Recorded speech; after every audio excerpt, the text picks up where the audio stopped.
আমরা যখন ক্লাসে বাচ্চাদের রাইমিং ওয়ার্ড শেখাই তখন বাচ্চারা তো রিদিমের মধ্যে ডুবে গিয়ে রাইমিং ওয়ার্ডগুলো সুন্দর বলতে পারে।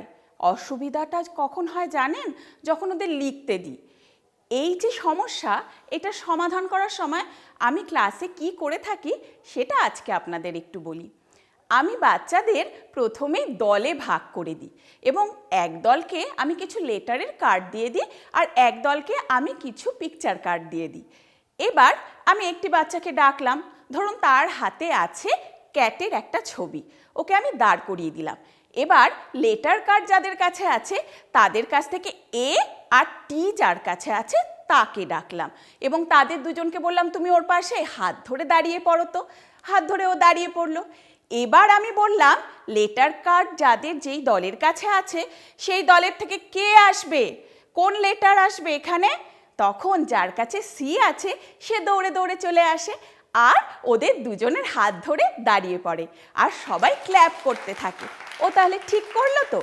এরপরে আমি আর একটি বাচ্চাকে ডাকলাম যাকে আমি র্যাট আঁকা ছবিটা দিয়েছি। সে এসে ঠিক ক্যাটের পেছনেই দাঁড়িয়ে পড়লো এবং ছবিটা তুলে ধরলো। এবং তারপরে আমি কি করলাম, আবার একজনকে ডাকলাম, বললাম দেখো এই যে এ আর টি, তার আগে সি দাঁড়িয়েছিল, ও তো এখন একটু সরে গেছে, এখানে কে আসবে এই ছবিটার পাশে। যার কাছে আর ছিল লেটার সে দৌড়ে চলে আসে আবার এ আর টির হাত ধরে দাঁড়িয়ে পড়ে। এবার তাহলে র্যাট হয়ে গেল। এইভাবেই ম্যাট, হ্যাট ওরাও আস্তে আস্তে চলে আসে আর আমরা সহজেই রাইমিং ওয়ার্ড শিখিয়ে ফেলি। একদম শেষে ওরা সবাই গোল করে দাঁড়ায় আর বলে আমরা এটি rhyming words, cat, hat, bat, mat. এরপর আমি ওদের কিছু ওয়ার্কশিট করতে দিয়ে দিই যেখানে ছবি এঁকে দিই আর ওরা পাশে সহজভাবেই এটি লিখে তার সাথে রাইমিং ওয়ার্ডসগুলো লিখে ফেলে।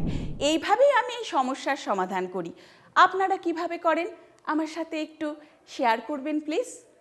ধন্যবাদ।